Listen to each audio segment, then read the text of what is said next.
Hi folks, welcome back. Today we're going to do the January wrap up. I do appreciate we're more than a week into February at this point, but I've been working. Like the entire first week of February, I worked and finally have a day off. So, better late than never, right? So I'm going to start with what I was reading, what I read in January. I mentioned four of these, I think, in my mid month wrap up. So I won't, or my mid month catch up, or whatever I called it. So I won't spend too much time on these. So the first one that I finished in January, I did read most of it in December, and I think I've kind of technically counted it towards one of my 2021 reads. 2021? Is this 2022?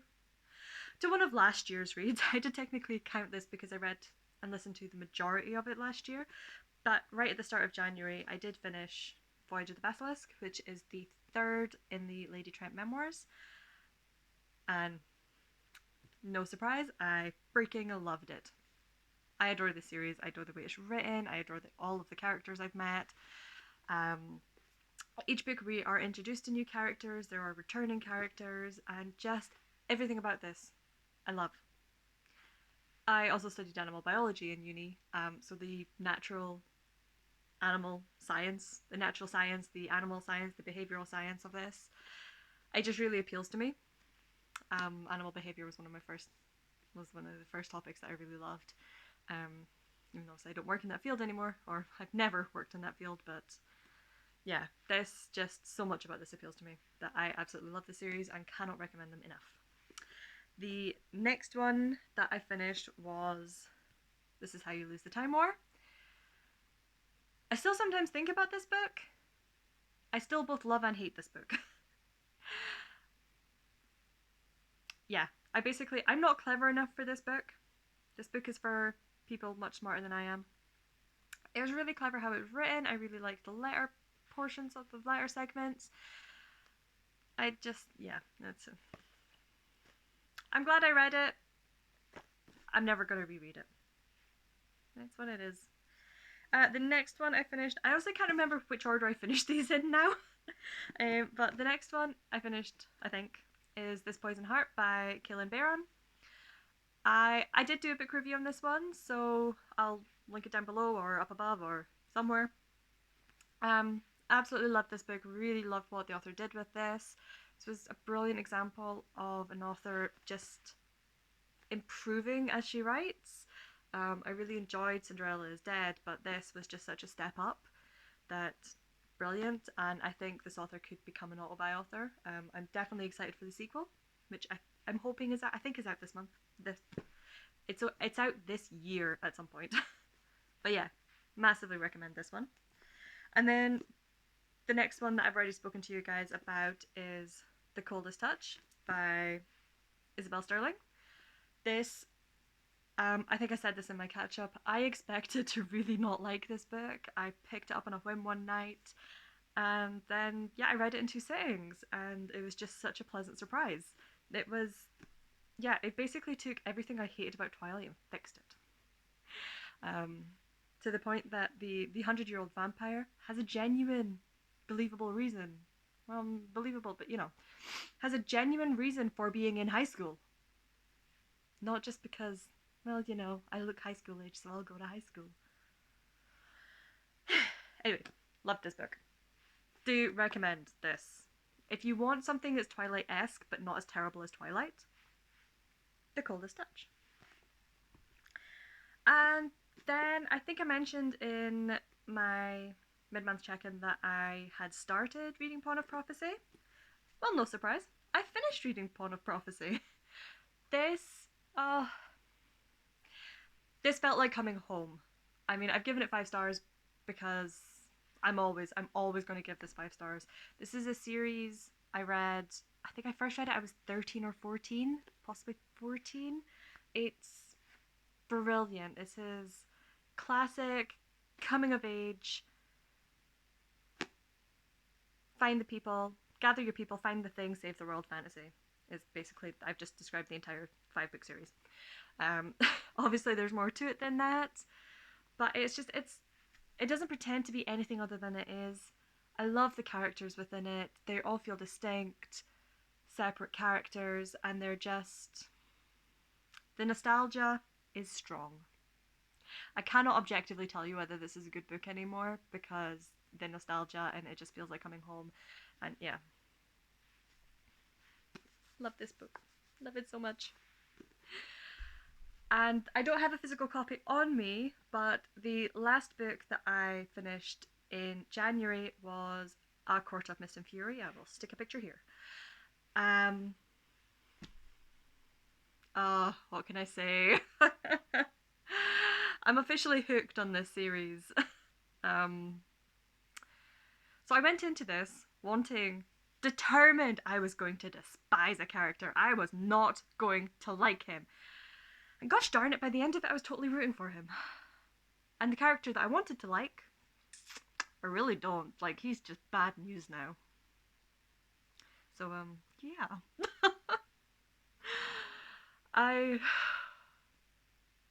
I've fallen in love with this series. On paper, there's so much about it that I'm just like, I shouldn't be enjoying the series as much as I am. But I'm a little bit obsessed now. Yeah.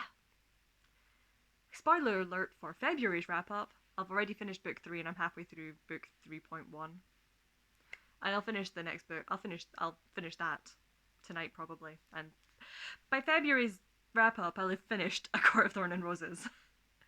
But it's also another example of where the author has, instead of just going like resting on her laurels almost, she's taken everything she's learned from writing the Throne of Glass series, I'm assuming, and just stepped it up a bit and just really, because I mean pretty much from the get-go her writing style has improved. I'm definitely enjoying it a lot more. The characters are infinitely more likable. The plotting issues, there's a lot less. Comparatively speaking, there's I'm not going into this going, I'm enjoying this, but oh, that's annoying me, which I did a little bit with Throne of Glass, so don't get me wrong, I've loved the books I've read so far. But yeah, there's just this, you can tell, there's just this step up in the quality of the writing. So I know a lot of people poo-poo on Sarah J Maas because it is, it's fantasy romance. It is heavy on the romance. It's not gonna sugarcoat that, and it's not gonna pretend to be anything else. But I think that's another thing I really love about this is that it's not pretending to be, oh, I'm a grand epic fantasy with a little bit of romance on the side. It's like, dude, we're a fantasy, but we're also a romance. It's not trying to pretend to be anything other than that, anything less than that, or more than that, or whatever. So, yeah, I freaking adore Sarah J Maas at this point. I'm unashamed. I'm not ashamed. It's just I love Sarah J Maas. Yeah, and yeah, that's all the books I finished in January. I did start 2 more. Did I? Yes, I did. I did. So I started Way of Kings. I've gotten this much through it, so I've pretty much finished the first part. I was going to be reading this along with a friend, but I got distracted by Sarah J Maas. It's basically what it comes down to. I started this like a month ago. I am enjoying it, but I'm also finding it easy to put down. Although I suspect that once I get a little bit further into it, that it will become harder to put down. Yeah, I'm, to be honest, at the end of the day, I'm not in a massive rush to read this because it's a Stormlight Archive. 4 out of the, I think it's like a planned 10 book series. It's not going to be finished anytime soon, so I'll get to it. I will, hopefully once I get over Mass, I will start picking up more books. And yeah, I've got them spread out all around me. But yeah, the other book that I started was A Court of Wings and Ruin, and spoiler alert, I've already finished it. I'm really enjoying it. Sue me. And yeah, that was my January. Oh wait, no, there was one more. I've started listening to A Labyrinth of Drakes, or The Labyrinth of Drakes, In the Labyrinth of Drakes. something to do with a Labyrinth of Drakes in the title by Marie Brennan, which is the fourth in the Lady Trent series. I adore this. I've been listening to it. I was listening to it some in work, and I've been listening to it on the rare occasion I get to go for a walk in the middle of winter in Scotland, in the Highlands. So not very often. But yeah, really, really enjoyed that one again. Can't believe I almost forgot about it. I was only listening to it yesterday. What can I do? What can you do? But yeah, that is what I have read and what I have started. I wanted to do one more little last section of these wrap ups. They'll become smoother as months go on, I promise. But that is, I thought I'd have a look at like my statistics, my stats in Storygraph, and I sort of like having a look at like the moods I'm reading, the genres, and roughly my ratings, what I'm giving things. So my moods come as no surprise as a predominantly fantasy and character driven reader. Yeah, I'm not surprised at all that my dominant moods are adventurous and emotional. I like to go on an adventure with people, and I like to get emotional over what happens to them on the adventure. That's me in a nutshell. The genres, no surprise, 5 out of the 6 books I read fit into the fantasy genre, and 3 out of 6 were LGBTQIA+. Now, one, I'm very happy about that. That suggests that, you know, there is a good amount of diversity within my reading, at least in this particular area. But yeah, overall, happy that there's more diversity in my reading. And I'm just going to leave it there now, because I got sidetracked. And then, yeah, my average rating for January was 4.25. I rate a lot higher than I think I do. And I mean, a lot of that, I know that will predominantly come from the fact that I've just genuinely enjoyed most things I've read this month. But I also realised that I'm a very generous rater. And I think that's because, I don't know, I don't like finding negatives in things. If I'm really not enjoying a book, I will put it down. And I generally at this point know myself well enough to pick up books that I'm there's a very good chance I'm going to really like. Excuse me. Yeah. I had a thought about this and I've just completely lost it.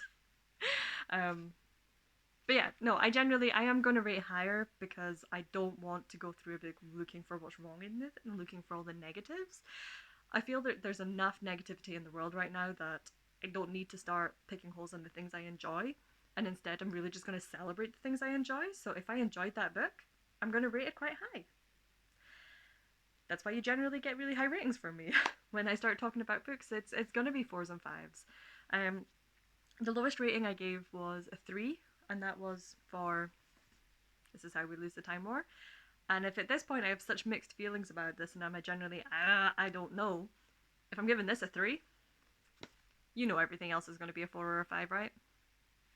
Maybe a 4.5 because, you know, it's not quite a 5, but it's not, yeah. But yeah, anyway, that is enough rambling and enough boring you lot.